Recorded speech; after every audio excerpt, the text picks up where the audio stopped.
You are listening to the Hammersley Brothers e-commerce podcast. Like what you hear and want to take the shortcut on your e-commerce growth? Join hundreds of brands that work with us and head over to joinhb.com. That's joinhb.com and see how we can help you further. Join our members and smash your targets and unlock the profits within your e-commerce site. Good morning, Ian. How are you? Hey, I'm well. Good. That's good. Good evening. How are you doing? I'm all right. It's a nice sunny day here and in bright and sunny Auckland. It's cold though. Had to wear a hat. But Wow. Anyway, we should probably talk about the weather, Ian, to be honest. I Well, hear the it's weather's our not been as trademark. nice in the UK.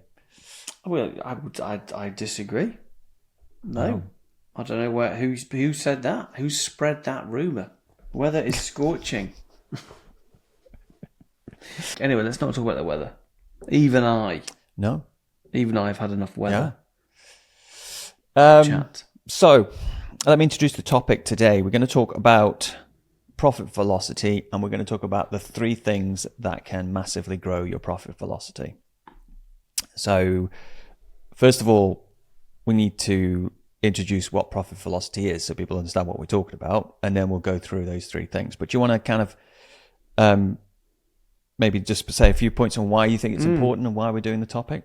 Okay. Well, yes. I mean, who doesn't want profit, right? You know, who doesn't want it? And I mean, the reason why we came about the conversation is because we were chatting about what we were going to talk about on the podcast tonight, and we normally talk about what we find interesting. And I was saying that one of the fascinating things that I find about e-commerce is that marketing, you know, we've all been taught marketing. When I went to university and did marketing at university, and this was like, 25 years ago, and we were taught, and this was like Kotler's, 5 forces and, all the kind of, big marketing, leaders at the time. We were taught marketing based on retail bricks and mortars. That's what we were taught, and it was very much around: you built your campaign, you built your marketing plan, you committed the budget, you got the budget signed off, and that was it. And you hit the button, and then you waited until the end of the quarter to see what was happening, and you get the results in, and then you'd analyze it, and but it was fixed, it was set, it was done, and you couldn't really change it. You couldn't change your TV advertising schedule. You'd paid for it in advance. You couldn't change your your newspaper off the page. You couldn't do your direct mail. Basically, it was fixed. And so I'm going to come on to profit velocity in a minute, but that was a fascinating change that I think is unique to e-commerce, is that you have the ability to control the velocity of your growth day by day, because you can adjust your ad spend day by day. And I know we say you do it in a controlled way, but the reason why it is such an attractive industry is because you have the ability to expand and contract your retail business online in a way that nobody in previous generations of business has ever been able to do, because the advertising we're using now didn't exist. It was all organized way in advance, whereas now, of course, we can control it. Days of the week, we can control it. We can control it up and down according to seasonality, spikes in the weather. So we started talking about that this morning. You said, well, yeah, that's great, but that's not enough. That alone does not give you profit. You have to know other things. You've got to be able to understand other metrics to it. So we started talking about those, and there's 3 things. So, and the one I've just spoken about is the most obvious one, and that's not spending enough. And before we move on to the second and third, let me just introduce profit velocity and why. Do you not think I introduced why it came about? Okay. I didn't introduce it very well. I was just giving you my preamble. Yeah, it was you just. Explain it's it just better. Go. Yeah, I just wanted to kind of, because I came up with it eventually before. The reason that I came to it and the story that came to it was might help people. So what I started to do, and we created a number sheet for e-commerce, and the number sheet started to show me how much profit I was making day by day. And so that then allowed me to very easily kind of predict how much profit I was going to make each month in the month. So I could start to see where the profit was going to land. And then I realized that I had a couple of decisions to make. Should I increase spend or should I decrease spend? So, I mean, I used to be a mechanical engineer, so I created a matrix, a very simple matrix to say, well, if I have an overall ROAS in the business of this and I hit this different revenues, then I can see the profit. And what I realized was in each month that, let's say I was going to make $10,000 profit. The $10,000 profit, I can either make $10,000 profit at an 8 ROAS, and do maybe 100 orders. Or I could make $10,000 profit at a 3 ROAS and have 500 orders. And so I suddenly thought, well, there's the same amount of profit from this business at different ROASes. And effectively, as long as my warehouse has got fixed costs and they're fixed, I could do 500 orders, I could do 100 orders. It doesn't really matter to me, as long as I've taken into consideration my COGS, which I had, and all that kind of stuff, and the variable costs. But what I then realized is that the profit velocity on 500 orders that month compared to 100 orders was way higher, because those extra 400 customers would come and buy again, maybe next year or later on. And so when I'm looking at those numbers in that matrix, effectively, first is obviously to pick the right spend, which is the first thing we're going to talk about. But then there's other things that mean that those extra 400 customers are worth more in 12 months' time or in 6 months' time. So that's the profit velocity. So if you think about those customers, like what affects the profit velocity is, first of all, how many customers you're getting each month, how many you're recruiting each month. And then the second thing is how much those customers are worth to you over time. So those are the two main things. So the first thing that can massively grow your profit velocity, which is what Ian was going to come on to, is not spending enough. So why don't you talk to that? Yeah, not spending enough. Yeah, but I actually think what you just said is really fascinating. I mean, obviously people can't see my screen, but what I've got in front of me is our number sheet, and in the number sheet, which we give everybody in the program, is that there's a modeling tab, and this is what we've built the sheet to tally, and it basically says, I mean, I'm looking at Bedding Envy, I'm looking at one of our businesses which we use as a plaything, and I can see that there's many. Let's say we want to make £15,000 a month profit, just to take it, as a quick example. We can either do £15,000 profit at a ROAS of three times, at a turnover of 289, let's say, or we can do we can get a profit of 15 at a ROAS of 800 at 8 times, and we only have to do 96. But essentially, we would look at that and go, well, we'll take £15,000 at the more aggressive lower ROAS and recruit 3 times the amount of customers that we would. So we will grow 3 times faster just by making that decision. Yeah, because you can see at 8. Which means, I can see you. I can see you on my number sheet. It would be 628 orders, wouldn't it? At 8 ROAS. And at 300 ROAS is 1,800 orders. Yeah. So that is a massive difference for the same. Yeah. So we know, and we basically have to start. The question is, can we really? I mean, obviously the warehouse is working a bit harder. Yeah, the warehouse is working harder, but we are growing effectively 3 times as quick. That's just with that decision alone. And we would much rather grow at that rate because we want to grow faster. So why the hell wouldn't we? It's showing us, and so it comes on to the first one is that the reason why people don't have profit velocity, the first most obvious one is they don't spend enough. And that's a weird thing to say, because you're like, well, I want profit. Well, you're not spending enough. What do you mean? Yeah. Surely I get more profit if I spend less. And the answer is no. Not in 90% of the times we're looking at it, it's the other way around. Now, obviously, you have to get the business into the shape in order to spend, and that's really what everything that we do in our courses and programs is designed to do. It's trying to get people into their business into this shape so that they can spend more on ads. So that's the first question. Is not number one is not spending enough, and I would say that comes into the physically not spending enough, but secondly, not spending enough at the right times, because there's often we'll look at somebody's business and we'll go, well, you spent too much then, but not enough then.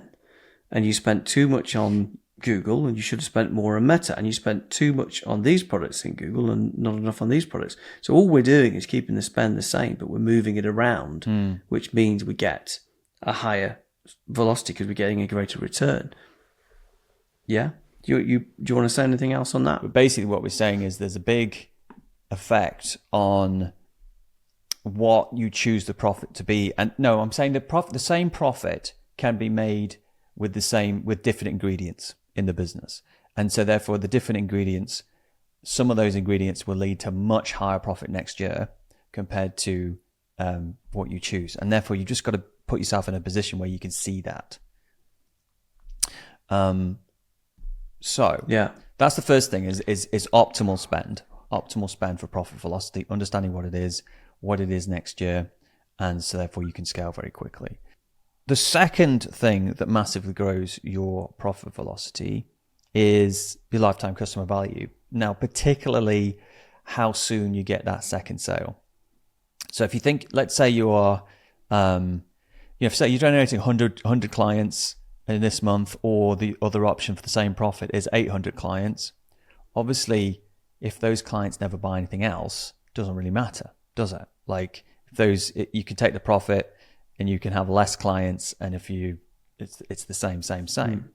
But if those clients have a high lifetime customer value, let's say they buy something for $100, and within 6 months, all those customers are worth $200, the profit velocity of those 800 customers is way, way higher than those 100 customers. Or I think I said 500 customers before. So effectively, that's what you want. That's what you want to focus on, to see that that's going to make your profit velocity a lot higher because they're going to come back and buy.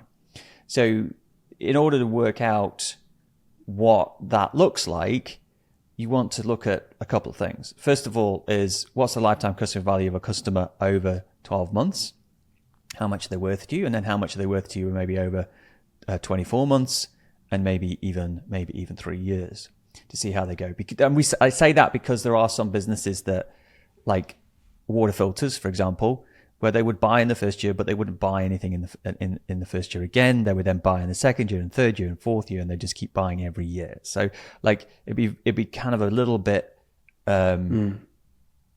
misleading just to look at that year, because effectively, what else can you invest in the world that keeps on giving, like a water filters business, which would maybe make it look bad if you only looked at a year. So you want to kind of look at the time decay of, if someone's going to buy again, when does 80% of the people who are going to buy again, when do they do it by? So you see that decay. And like for most clothing businesses, it's like, it's quite soon. A lot of the time, if they're going to buy a second time, it's something like 2 months or something, or maybe even, are quite soon. Well, lots of businesses are like that. There's lots where they're more likely to buy. Most e-commerce businesses, unless it's like a supplement, health and wellness, or beauty brand, most of them tend to buy again quite soon. So particularly at homeware, gardening, homeware, things like that, because they're doing up the house or they're working in the garden. I think can I just go back a step a little bit, because just to make it like what I find fascinating about why lifetime customer value has such an impact on profit velocity is because if you think, look, we're trying to get as much profit as we can, but what we're trying to get cash, right? We're trying to get money. The percentage is important, but we'd rather have a much lower percentage but a greater contribution than a really high percentage and a low. You know what I mean? So there's no point us making, having a business that's got 50% profit because it's going to go too slowly. $1,000 a month. What? 50% of 10,000. It's ridiculous. So if in the same vein that your lifetime customer value, if you don't have any lifetime customer value, which means they only buy once, you've got to make all the profit for the business on that first singular sale. That's really hard, compared to a business that's got people are buying twice a year, because you only have to essentially recruit half the amount to make the same profit, and it just makes a massive difference. And the two numbers I look at is the difference between the new customer ROAS and the overall ROAS. And in some businesses, we see that it's quite a large gap. So the businesses that have low lifetime customer value tend to have very similar new customer ROAS and overall ROAS. I'll give you an example. Mattress company. Someone selling mattresses. You tend to find their new customer ROAS and their overall ROAS is very similar.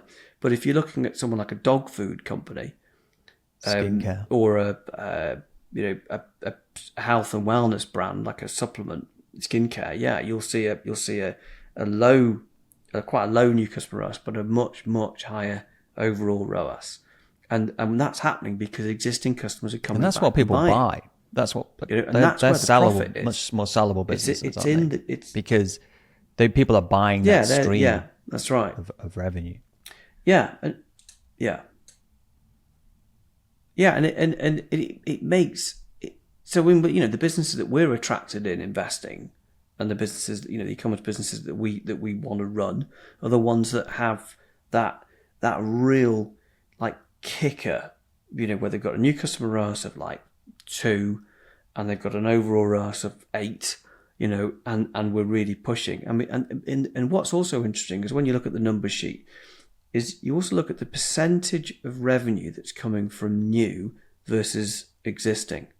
And so the businesses that we have really seen dramatic growth and real profit has got like a 30% to each. They're doing, let's say they're doing $1 million a month. 30% of that is new. So they're doing $300,000 of new customers, but $700,000 from existing. And so so we can be super aggressive and take that new customer ROAS down really low, because we know we've got this like tidal wave of that's coming through every month. With the other businesses where you've got low lifetime customer value, every month we've got to find $1 million of new customers every month, because they only have, some of them are like 80% of the revenue's new. There's a lot of businesses are like that. There are a lot of businesses where it's like 1.2 times a year is the amount. Yeah. So therefore, pretty much all the time to grow the revenue, they have to recruit 70 to 80% new customers all the time just to keep growing. And that isn't. It's not. I mean, that's not. It's not bad. That's just what exists. Yeah. It's not. It's not bad. It tends to be relative to your industry. I mean, it's a good friend of mine who's selling, he's a massive seller of rugs, huge, big brand of UK selling rugs online. And he said the industry is struggling so much because 90% of their sales every month was new. They had to find new customers every time. So, when there's a bit of a downturn, you think, oh my God, we've got all these fixed costs. We've got to push. We cannot take the foot off the gas, because if we do, we will not cover the fixed costs. So they're really struggling because they've got nothing to rely upon. They've got no existing customers, or 10%. Which is, it does tend to be relative to your industry, but it's like if you can find that lever to get lifetime customer value, and sometimes it is actually product extension. It is actually bringing in another. I mean, that's kind of extreme. But we've seen product launches, and we've been involved with a few, particularly around the health and wellness and beauty brands, where we have developed a new product to sell to the existing customers. The customers are coming in buying one thing, and then we're bringing out something else, and we're selling the new, and that's just meant the lifetime customer value has just gone whoosh, which of course means, because if the lifetime customer value is high, it means we can be much more aggressive and spend Usually more, because we can get profit velocity. So we can what is the 10x the business in a 12 people months. Consume in your market over and over and over again, and that's what you want to get into, because they're not just buying it as a one-off. Yeah, they're not buying. So what are they buying from other people? Yeah. So effectively, that's profit the right velocity is obviously spending the right amount. Number one, because there's for the same amount of profit you're taking out of the business. Yeah. Mm-hmm. I've got another question on that.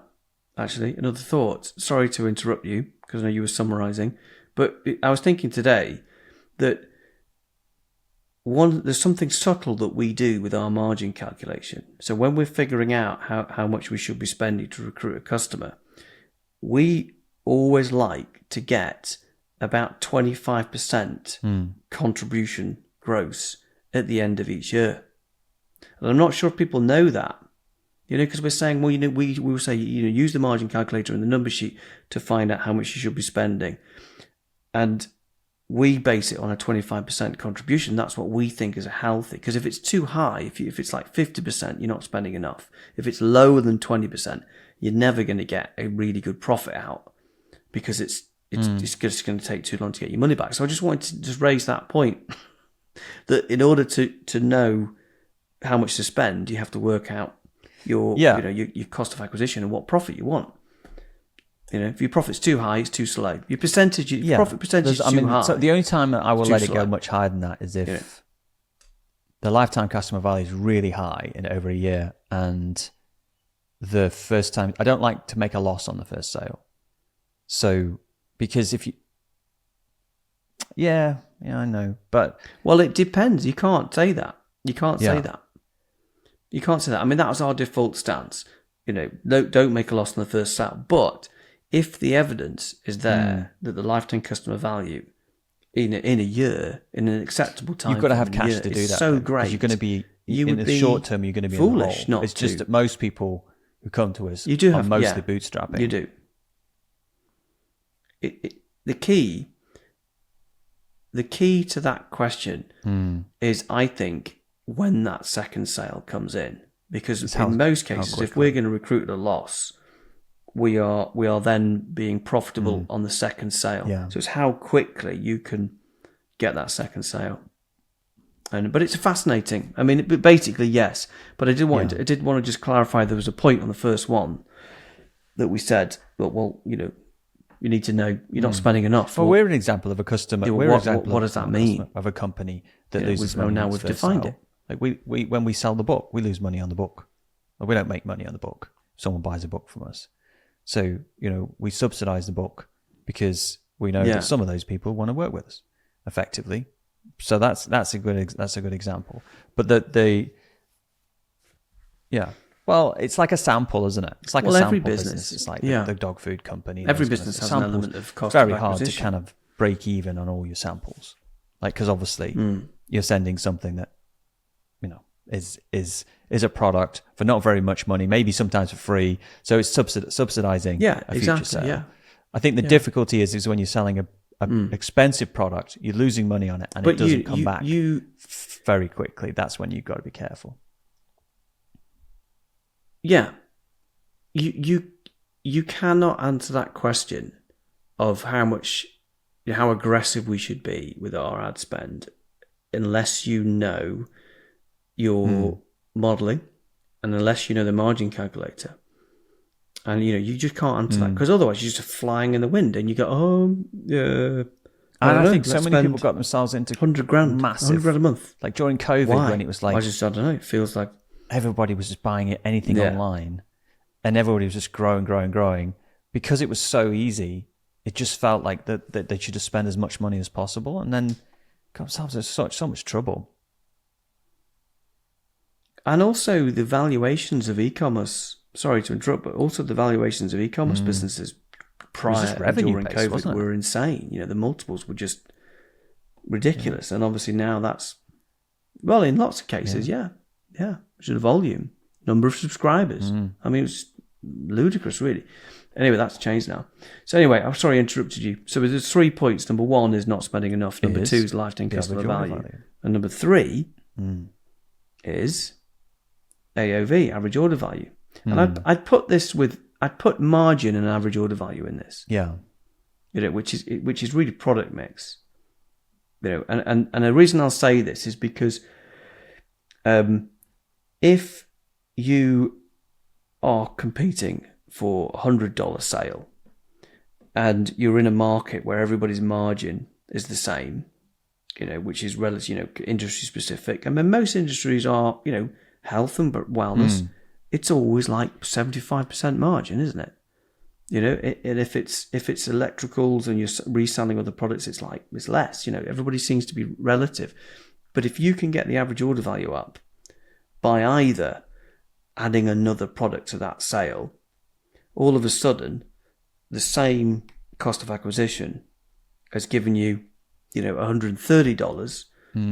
Actually, I have looked at that on same, spend some calculations, and when someone's got a low so that margin, average order value is if they've only got 20% product margin or something like that, it does you go even if you have a really good lifetime customer value, it's just crap. You're like, God, okay, someone buys something for $100 and then your lifetime customer value is 500, and you go, oh, that should be a good business. And you look at it, we put the product margin in and you're only getting to keep 20%. And you're like, it's just not worth doing. It's just so crap. So yeah, margin's super important. Well, it also, it makes such a difference to the margin change. If you can add a 5% extra margin, it's like, holy moly, our profit velocity we can double the size of this business in a year if we get an extra 5% margin. In some cases, when the numbers are big, just having a play, I'd become fascinated with on that. the sheet, just seeing what happens. I mean, even things like we've added shipping protection to some businesses, and we've added an extra warranty, and it's added £20 to the sale or $5, and but it's been pure profit, 100% margin contribution, and it's like, oh, this has meant our overall margin has gone from 55% to 62%, and that's been wow, now we can grow at this rate. Reminded me of something I did. I did the numbers workshop. Fascinating thing. I don't know, a couple of maybe a month and a bit ago, and I added something to the sheet called workings. I don't know whether you saw it.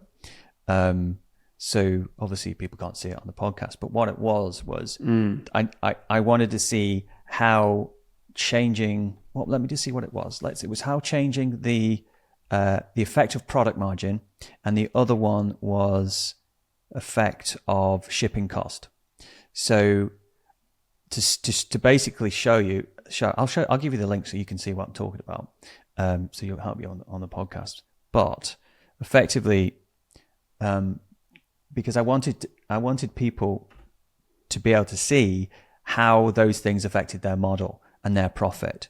So I was like, well, if the product margin changes by 10% up or down, and then I did it up to 100% up and down.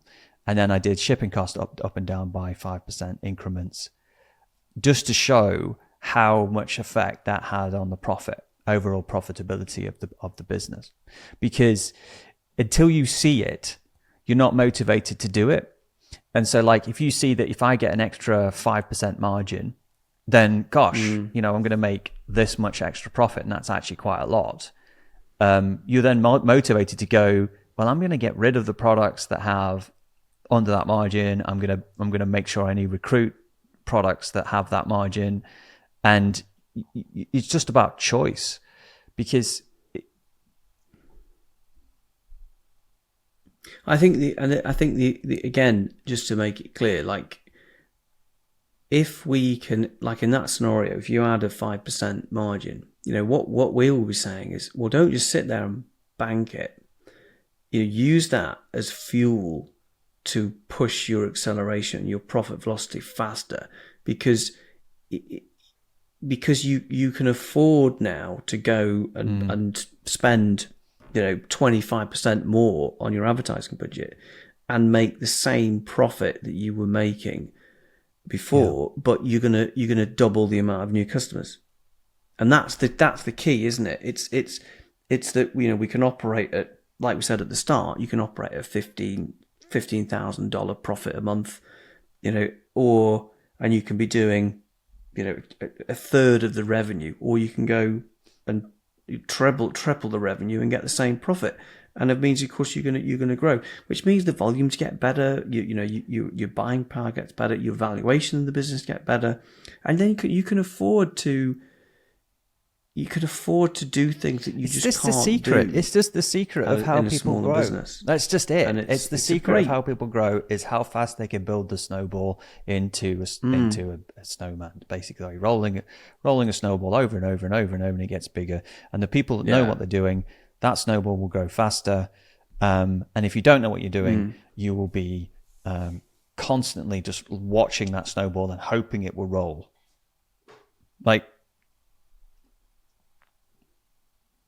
And also, nobody's shouting at you to go, oh my God, you really need to get your margin up. You really need to get your average order value up.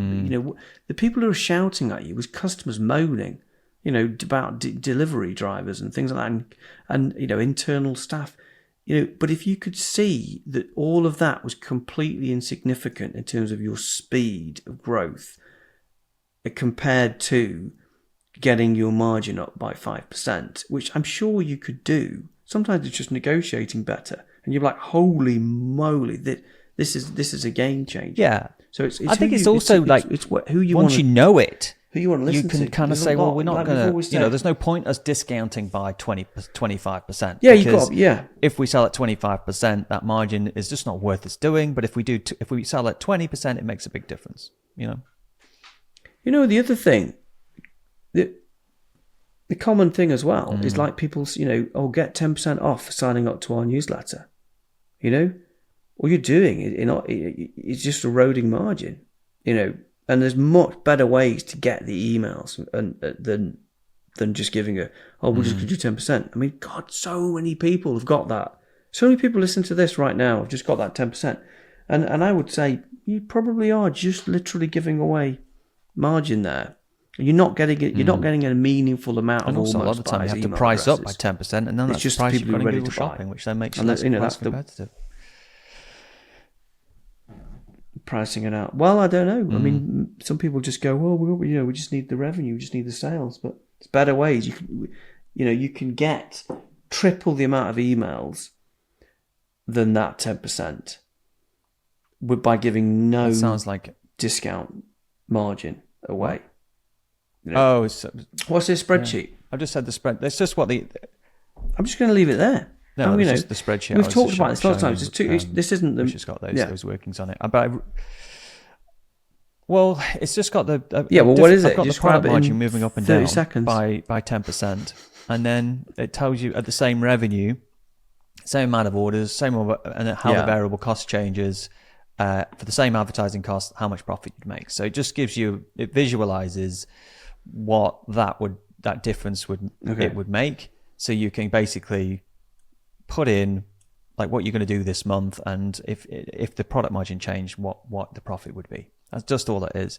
The one below is the shipping cost, but I must admit, looking at it, it's wrong because I don't know why, but the profit seems to go up. Even when we've got ridiculously high shipping costs, even though the variable costs have gone up. So I must have got that addition wrong. So I need to look at that. But effectively, what I was trying to do is just kind of say, well, what if your margin was 60% instead of 55%? What if your product, you got your shipping cost down to by 5% cheaper? What if this happened? How does that affect things? And they go, ooh, hang on a minute, bloody hell. If we just change those a little bit, then we're going to be able to actually recruit at, because like you go, wow, I can only get like 2 ROAS in Facebook, and I no matter what I can do is this, and you just go, well, you know what if you just tweak your model a little bit and you go, gosh, I can actually grow at 2 ROAS on Facebook now.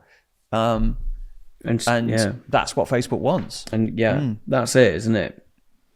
It's changing your it's changing your business so very that difficult. you carry on because you can't change, but like you're not going to fundamentally go from like a 1 ROAS to like a 17 better or something. Yeah. So well, I actually need a 7, and I do get people saying that to me. No, but there's so many people. When you're on the internet and you're looking at Facebook and he goes, we scaled at a 7 times ROAS. It's all absolute bullshit. We can scale at 7 ROAS, but like that's at businesses where they have very low margin. You're smart. Like, and they have to. Everybody has to scale at that level. But like, but like 7 ROAS, you might be pulling out. Could even be higher. The same amount of profit that you could do at 3 ROAS and be doing 10 times as many orders, and it's just like it's dumb. So anyway, many gurus on the internet. To be honest, nobody gets hit by more e-commerce gurus than me on my feeds. It's just unbelievable. Unbelievable. They go, oh, he was interested in e-commerce. And also I get hit up every day on people on email for SEO services, Google Ads services, and website building services. Like, people just hit me up on LinkedIn saying, oh, let's build your websites. It's like, stop it. Anyway, on that note, thank you very much. Hopefully we got the beginning of the recording as well. Yeah. It went a bit funny. Thanks, Mark. Anyway, see you soon. Thanks, everyone. Bye.